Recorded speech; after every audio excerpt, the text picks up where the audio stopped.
Pessoal, a paz de Cristo, uma noite abençoada para vocês que estão se conectando nessa noite de quarta-feira.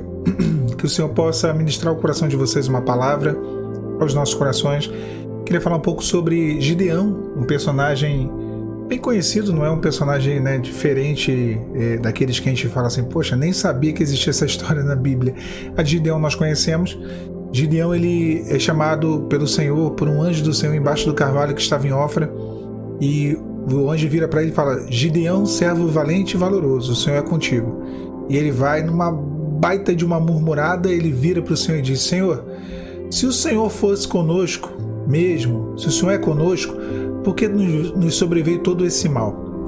E esse questionamento é um questionamento bem válido. Eu não vou tirar a razão de Gideão, porque quantas vezes nós questionamos, quantas vezes Deus nos fala: eu sou contigo, esforça-te, tenha muito bom ânimo, porque eu serei contigo, eu te ajudarei. E a gente fala assim: se o Senhor é comigo, por que veio tudo isso? O próprio texto de Juízes, no capítulo anterior, mostra que todo o mal veio por conta da rebeldia de Israel. Então o questionamento de Gideão era um questionamento válido, era um questionamento real, um questionamento que tinha lá assim a sua base. Porém, Gideão ele tinha desprezado o principal motivo, que talvez ele soubesse até mesmo a resposta, que o povo não andava tão bem nos caminhos do Senhor. E muitas vezes as coisas não acontecem na nossa vida porque realmente nós em algum momento largamos os caminhos do Senhor e as coisas elas começam a acontecer de uma forma mais difícil, as coisas começam a complicar. Mas mesmo nesse cenário, Deus ele levanta Gideão, Deus esforça o coração dele e o prepara para uma guerra contra os midianitas. O exército dos midianitas era gigante, era imenso. Gideão ele vai para essa guerra e, aqui olhando o texto, ele leva um exército consigo de vários homens, praticamente 30 mil homens, e desses 32 mil homens, o Senhor a princípio tira 22 mil, foram embora, depois ficaram 10 mil e depois sai desses 10 mil também e ficam só 300. Quer dizer, um exército de 32 mil homens vira um exército de 300 homens. E o Senhor fala assim: vocês vão vencer essa batalha com tocha acesa, com cântaro vazio e com buzina. E aí Gideão deve ter pensado: que coisa é essa? Eu já vi vencer batalha com espada, agora vencer com tocha, buzina e cântaro? Estranho. Quantas vezes Deus nos leva às provações, Deus nos põe no campo de batalha, Ele nos limita a nossa capacidade humana, limita a nossa capacidade de agir segundo a nossa razão, para que venhamos a ter uma experiência de dependência, para que venhamos a ter uma experiência de fé, para que Ele possa entrar no campo de batalha e guerrear por nós e vencer a batalha. E o que o Senhor exige de Gideão, Ele vira para ele e fala: olha, tem gente demais contigo. Tira desses 32 mil homens, sobra 10. Tira desses 10, sobra 300. E o Senhor fala: dessa forma eu vou livrar Israel, para que não se gloriem, para que vocês não digam: nós vencemos porque estávamos em maior número, porque tínhamos bastante soldados. Meu irmão, minha irmã, vou te dar uma notícia: a sua batalha ela não será vencida porque você mereceu. Olha, eu venci porque eu mereci, porque eu jejuei, porque eu criei, porque eu busquei, porque eu orei. Nunca vai ser assim.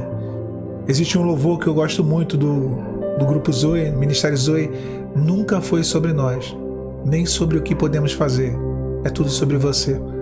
Nunca foi sobre nós, não é o que você pode fazer, não é o que você vai orar, a quantidade de oração, não vai ser as madrugadas, não vai ser a tua fé, nada disso importa. O que vai fazer realmente você alcançar o milagre de Deus, no final das contas, é a graça de Deus, é o agir do Senhor, é o mover de Deus nesse campo de batalha. E esse agir, ele vai proporcionar para você a vitória. E esse agir, ele vai possibilitar com que, mesmo com um número tão pequeno, mesmo com tantas impossibilidades, você alcance a vitória de Deus. Você vença no campo de batalha. E Deus ele vai agir dessa forma. Essa graça ela vai se dar dessa mesma maneira. Agora havia um segredo. Havia um segredo ali que as pessoas às vezes não exploram, porque é difícil de compreender o porquê de que Deus mandou o Gideão ir junto com os seus 300 para o campo de batalha com aquilo. Por quê, irmãos? Porque tocha acesa, cântaro vazio e buzinas. Olha, cântaro vazio fala da nossa condição humana, o cântaro feito de barro, o homem que veio do pó da terra, do barro. O cântaro vazio fala de se esvaziar. E isso é necessário. É necessário se esvaziar para vencer algumas batalhas impossíveis. O exército dos midianitas era numeroso como como a terra do mar, como a areia do mar. E era necessário que eles se esvaziassem. Você só vai vencer essa batalha se você se esvaziar. Se você tirar todo o ódio, toda a mágoa, todo o rancor, toda a dependência, todo sentimento ruim, tudo aquilo que tem te amarrado, que tem impossibilitado com que você vá adiante. É necessário se esvaziar. É necessário ter o cântaro vazio. E não só vazio.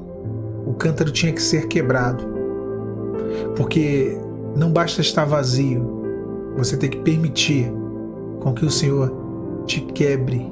Eu comentei isso esses dias, que o vaso se quebrou na mão do oleiro lá em Jeremias. Nós temos que ser quebrados para ser refeitos, reconstruídos na mão do oleiro. Então era cântaro vazio que tinha que ser quebrado. Fala da nossa vida sendo esvaziada de sentimentos, de emoções, de coisas ruins. Uma outra coisa que eles levavam consigo era a tocha. A tocha tinha que estar acesa. Não basta só ter a tocha. A tocha muita gente tem. A tocha fala da Bíblia. Não basta ter a Bíblia. A Bíblia todo mundo tem. Tem que ter tocha acesa. O fogo fala da presença do Espírito Santo. O Espírito Santo, ele que ilumina, ele que nos direciona. A tocha era para direcionar, para iluminar o caminho, para os direcionar, para que eles pudessem enxergar por qual caminho eles andavam. Às vezes nós não entendemos o que fazer, não sabemos para onde ir, não sabemos como agir, porque nós temos tocha, mas não temos tocha acesa. E Deus, ele quer te dar tocha acesa. É a tocha, a palavra dele com a ação do Espírito Santo. É uma palavra que vai iluminar, revelar o caminho que você deve andar, revelar aquilo que você deve fazer ou não. E esse é um grande segredo das batalhas que nós enfrentamos. Cântaro vazio, se esvaziar, tocha acesa, direcionamento do Espírito Santo. E por último, shofar, a buzina das guerras de Israel, a buzina, a trombeta que anunciava as guerras, a trombeta que fez com que as muralhas de Jericó caíssem sobre o comando de Josué, quando o povo invadiu Jericó, tomando posse da terra de Canaã. Shofar, você tem que ter a buzina, você tem que aprender a orar. Deus tem inúmeras formas de falar conosco, mas só temos uma forma de falar com o Senhor. Toque a buzina. Tocai a buzina em Sião. É hora de tocar a buzina, é hora de dobrar os joelhos e orar, falar com Deus, suplicar, bradar aos céus, como disse C.S. Lewis, conectar o altar da terra com o trono do céu através da oração. Foi dessa maneira que Gideão venceu aquele inimigo poderosíssimo, aquele inimigo muito mais numeroso, aquele inimigo superior. Talvez fosse humanamente impossível de vencer aquela batalha, mas através do cântaro vazio, da tocha acesa e da buzina, eles alcançaram a vitória da parte do Senhor. Seja vazio, tenha sempre a direção do Espírito Santo e uma vida de oração, e o milagre virá. O inimigo vai se dobrar, a batalha será vencida. Que Deus te abençoe, meu irmão, minha irmã, nessa noite de quarta-feira. A paz do Senhor Jesus.